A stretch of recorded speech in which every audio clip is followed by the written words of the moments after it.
Hey guys, welcome back to the Hewlett-Packard / Agilent 8664A I picked up recently. I want to pick up where I left off with running internal diagnostics. Before that though, you may recall my initial power-up, I leaned on it and it seemed to shut itself off a couple times. Well, I think that happened because when I initially took the back off and put it back on, I seem to have nicked this ribbon cable, and that was brushing up against the interior of the cabinet, probably shorting that out to ground. So hopefully that's what was causing my problem. Now this, every time I turn it on, after it's been off for more than a few seconds, it has to go through this lengthy calibration procedure. It takes upwards of 10 minutes or more. I'm pretty sure it's because there's an internal battery somewhere that's dead. We're going to try to replace that as well. I don't know. Power supply's down in here. A big old linear, well, I don't know if it's linear or switching, but there's certainly a bunch of big filter caps in there. Some type of I/O board up here, EEPROMs and whatnot. Diagnostic LEDs, but I don't see a battery anywhere on that. I really hope it's not behind this front cover. I was told that's where it is in the 8662. Or it's in here. I don't know. I did find the service level, I think that's what they call it. Or no, component level service manual, something like that. So they don't appear to have ever published a schematic, not publicly. But they do give you block diagrams of how this works, and they show troubleshooting and error codes and what modules to narrow it down to. So then you could just replace an entire module. But it looks like they did not intend for the casual tinkerer to actually try to repair one of these. So, to run the internal diagnostic, you have to take the cover off. That's why I just took it off again and noticed the damage I did on that cable. Because you have to switch this, the A, which is normally towards the middle, same as the other switches, has to be flipped out that way. Then when this is done, hey, it's done. That's not 10 minutes. I believe we do special 320, but let me go double check that in my reference material. Alright, after flipping the dip switch, you want to do an instrument preset, green button. Mine's already reset itself because of battery issue. Then special 320 on. Excellent, we're in test instrument mode. And you push on again to start the test. It's supposed to take a while. Checks all the internal functioning, including the power supply. Well, that's not what I was hoping to see, I think. So the result code is minus 10,124,311. I don't know what any of that means. I'll have to look it up. Maybe it just means replace battery. I don't know. But I don't think it means that everything is perfect. Well, this is taking me in directions I didn't expect to go. I looked up this code and it deciphered to HF driver J6. Perform test 2A. Well, here is test 2A. So you disconnect the cable from the connector as indicated, which would be the HF driver J6 connector, and you connect it to the controller assembler power meter. And then you run a test, special 321, and then press on twice before we did special 320. Well, I hunted around. Turn this off. And here is HF driver, that is J6, and the power meter is over here. So we take this connector unconnect it, disconnect it, move it over here, turn this thing back on and run that test. Which would give me a chance to try out my little set of wrenches I just picked up after several of you told me I shouldn't just be torquing these to undo them. So I got this assortment off of Amazon. Just gotta find the right size here. I think these are 6mm. Yep, 6mm did the trick. I need to get it completely off.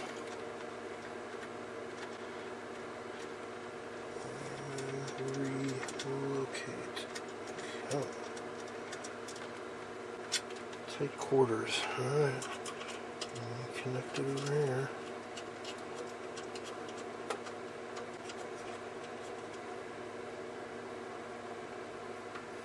So that goes to some sort of diagnostic port where I guess the onboard computer can sample the signal that's present. Something like that. And then perform a test on it. The service info on this is pretty complicated. There are many error codes. Now for my basic testing, it seems to work. But there's working and then there's working within spec. So let's see, special 3, 2, 1 on. Oh, that's not a very good message. Special 3, 2, 1 on twice. Connect the cable disconnected step 1 to the power meter next to the voltmeter.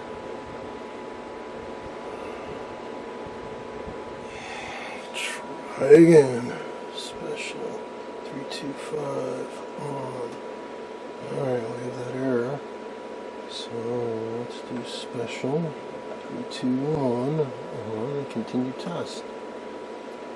I don't know. I'm at a loss.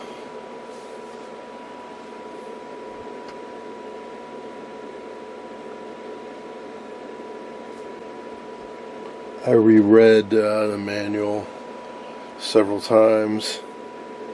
It makes sense. That's the last result. That's the last error. Special 321. Continue test. Absolutely. Let's go. Alright, well, how about we hunt for the battery? My money is that it's in here somewhere. Well, at least we can take a look at it. It doesn't look too hard to take apart. And I got this nice little pull ring here. Just a couple connectors. When I've been doing the tests, you disconnect the cables from here and you attach them to one of these two. It's an internal voltmeter and internal power meter connectors. These also, the ones that go out to the back, so you can feed external signals in. So we got a ribbon cable and another one here. A few Torx screws. Doesn't look too bad, if that's the right thing. Okay, got all the Torx bits out and disconnected the ribbon cable. And you pull up on the pull tab, and this. So the whole module is not going to come out. This is just a piece of aluminum. That's being a little stubborn because it's a ribbon cable.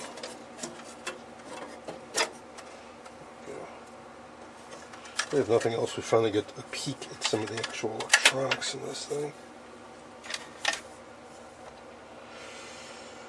Well, this is a very computery looking board here. Oh, good.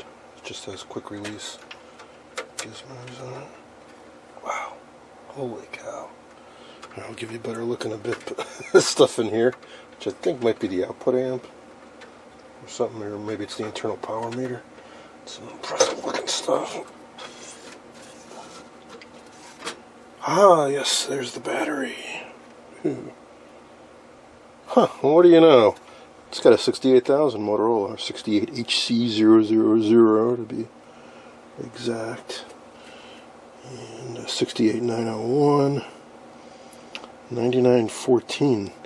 That sounds like a Texas Instruments video output chip, or am I thinking of a 9918, or is that a sound chip?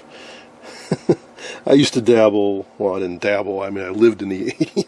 I had these computers, just my memory's a little foggy on what the chip designators are. And some big old RAM chips, 1 meg per. We can definitely date this thing now more accurately.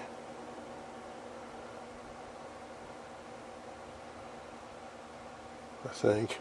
These dates are kind of all over. I'm seeing 99s, I'm seeing 00s. So I'm thinking, yeah, early 2000, or in 2000 it was made. That's my best guess. Yeah, like these analog device chips. 39th week in 1999. 88536. I think that's a true RMS converter. 508 sounds familiar, but I can't remember what it is. 201. Simple regulator. We don't recognize that guy at all. It's kind of a fat chip. Odd outline, package outline. National Semiconductor. DS75-162 AN.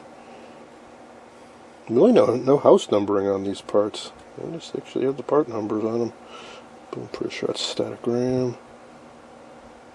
So yeah, man, that's the embedded version of the 68,000, I believe. That's what Macs use. And Amigas and many other 90s computers. And it's going to be a voltage reference. Oh yeah, so yeah, I forgot. Yeah, so one of these inputs is for a voltmeter. So one of these has to be an analog to digital converter, and the power meter. I'm curious how they implemented a power meter on this. I'm thinking of the fancy ones where you actually have a type of resistive element that gets heated by the RF, and you measure the temperature. But this can't be doing that.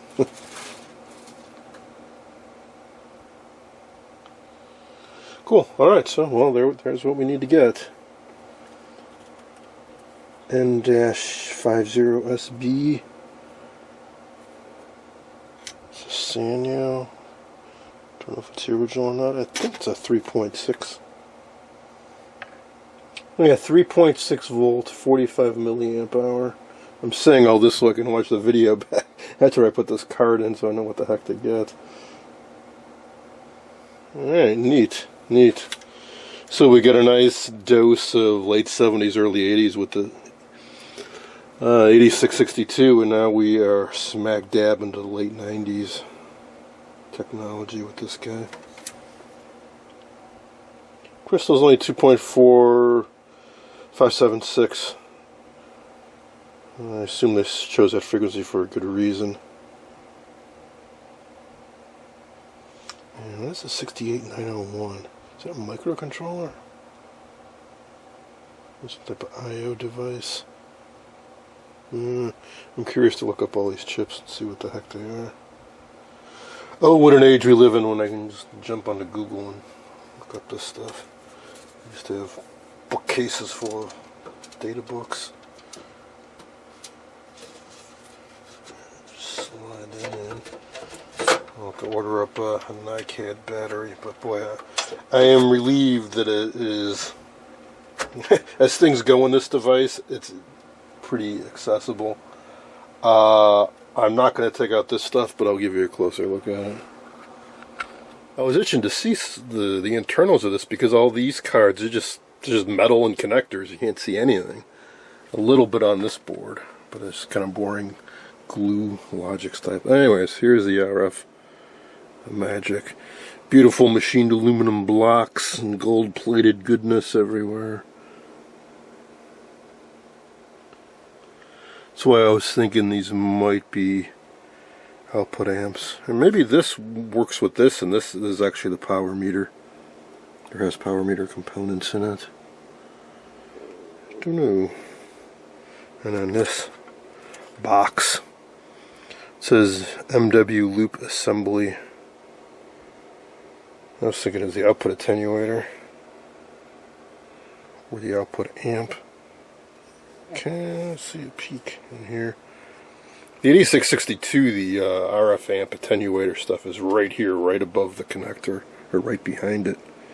I don't think so on this guy. So one of these cards is labeled output, so perhaps that's where all the amplification attenuation happens, but I'm kind of thinking there's a lot going on here too.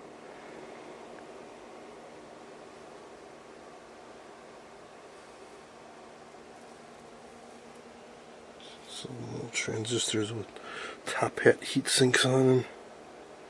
I don't want to take this out because this is a rigid bit of coax, like an aluminum, anodized aluminum tube. And that definitely says out amp. That's the other reason I'm thinking this is the output amp. So this is the card that says output. So is the output of this, is the output of the output card going to this? Or is this feeding the output card? I don't know.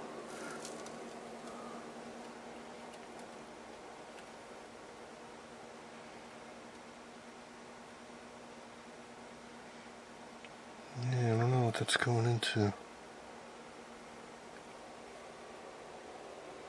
I got a bit of feedback about service info too. Apparently, at some point, HP/Agilent stopped giving out schematics and publishing them. And if you were a service center and you needed them, you'd have to sign a contract, a non-disclosure agreement with them that you wouldn't divulge any of their trade secrets or design details. Hence the lack of info about this device.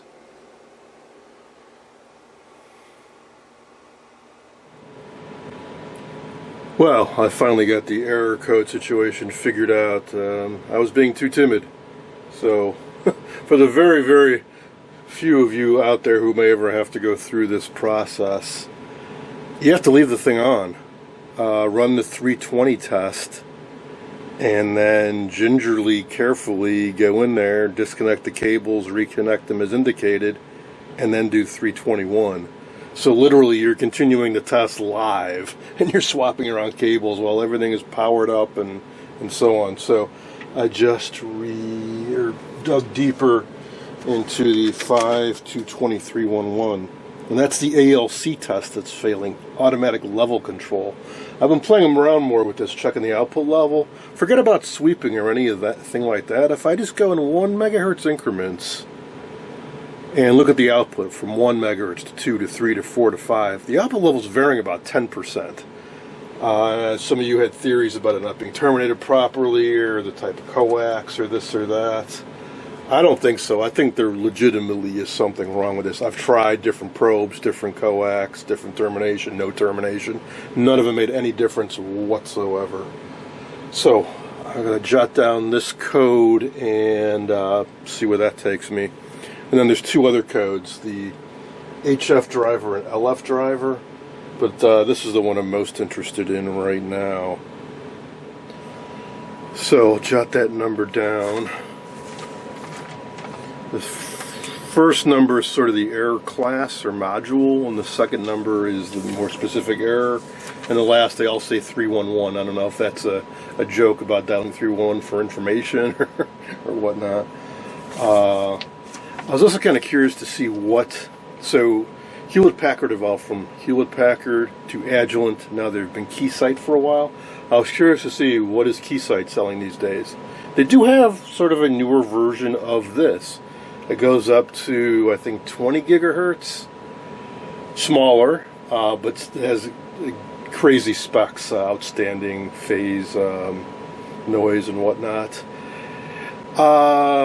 Used, they go for about $100,000. I can't get it priced for new because you have to talk to a salesperson. It seems like renting is a pretty viable option as well. So, because I was chatting with someone online, we were thinking, hey, with modern chips and whatnot, we can get a DDS, direct digital synthesizer, on one chip. The price must have come down a lot. No. if you want top-notch quality where everything is machined and gold-plated and super accurate, you're still going to be paying 6 figures, or at least 5 figures. There is a cheap flavor made by Agilent. It's 10 grand. It's all plastic. It looks cheap, but even so, it's still 10 grand. Alrighty, I finished running the follow-up test on all 3 initial error codes, and they're all kind of converging towards the same point. They're all led to a minus 31 error, and then steps in the 400s. Those require test 4A. The difference between 4A and 2A is you need a patch cable that comes in the servicing kit, which of course I don't have. It's another one of these cables. So for example, one of the cables I'm supposed to disconnect is this guy. It's only this long. I need to disconnect it and run it over here. So I need a 1.5 foot long patch cable. I think these are SMA connectors versus SMC, which are far more common and larger. These are 1/4 inch or 6 millimeters roughly, versus the more common, slightly larger, which is 5/16. I don't have any. Maybe I could borrow one from my 8662. I'll poke around online and see if I can find some, but until I do, I can't proceed. But it's nice that it's all coming kind of towards the output stage. Now, something else, it took me a while to figure this out. On some of these boards, let's take a closer look. They label these jacks, J1, J2, J3, and so on. And when you do the error code lookup, they tell you, say, disconnect J3 and connect it over somewhere else. On some of these, the numbers repeat. So on this one, we have J1, J2, J3, and then you get that again further down. It turns out, if you look close, it says DNCONV, down converter. There are 2 sections on this. So it's one module, but sort of one functional section here and another further back. I found that out because one of these tests is telling me to hook up a connection to J1 output down converter. And I looked at the output and noticed, hey, there's a J1, I think, up this way, or there's 2 J3s, for example. There's a J3 here and there's a J3 here. So what's up? Oh, down converter. So be very careful when you're doing this. Battery. Turns out kind of hard to find nickel cadmium batteries these days, especially in that small form factor. By far and away the most common reason for them to still exist seems to be for phones or other rechargeable devices where they come in a 3-pack. So they're like triple or double A sized cells, and they put 3 of them inside a heat shrink package and connect them up. It's not quite what I need. I need one where the total size is about the same as a double A, and there are 3 cells inside. A nickel cadmium cell is about 1.2 volts. So I need 3 of them in series to get 3.6. So each cell is about 1/3 the size of a AA battery, and they stack 3 together, wrap it in plastic, and have 2 leads coming out, and that's what plugs into the board. They don't make them anymore, and maybe they haven't made them in a while. I could get one of those big packs for like a cordless handset off a telephone, but it's not going to fit. I could hold it down with zip tie or hot glue or something, I suppose. And it's going to have a much, much, much higher current rating, maybe several thousand milliamp hours, where I need, 45 milliamp hours, something like that. I found a couple places selling replacements that match this part number, but they're like custom made, handmade. One place you can get 4 for $30. They look kind of sketchy. Another place has one that looks a little more respectable, and it's $30 for one. Uh, I don't know what's in them. I mean, my concern is that they might have repackaged a nickel metal hydride or a lithium ion, which may work or may not. They have different charging characteristics, and if they say they can, they say they have a lower resistance or something, I don't want to damage this device by overcharging, undercharging, taxing some other circuit. So I'd much rather find a real nickel cadmium. And yeah, I've seen some tutorials and maybe you can try to revive one that's not holding a charge. I'm not going to mess with that. Not for something this expensive. So I think this is a good place to leave off. I need to track down a battery. I need to track down a patch cable. And while I'm at it, I'm going to search around and see if maybe somebody's selling a used Hewlett-Packard service kit, which I imagine comes with torque wrenches and patch cables and who knows what other specialty odds and ends. I'll also take a stab at looking at see if any of these modules are for sale, say pulled out of a known good working unit. I expect not to find much. I expect they'll be expensive, but who knows? Who knows? These things certainly do get parted out. That's certainly the end of the road for these. Either they get melted down, scrapped out, or they get parted out and end up on eBay.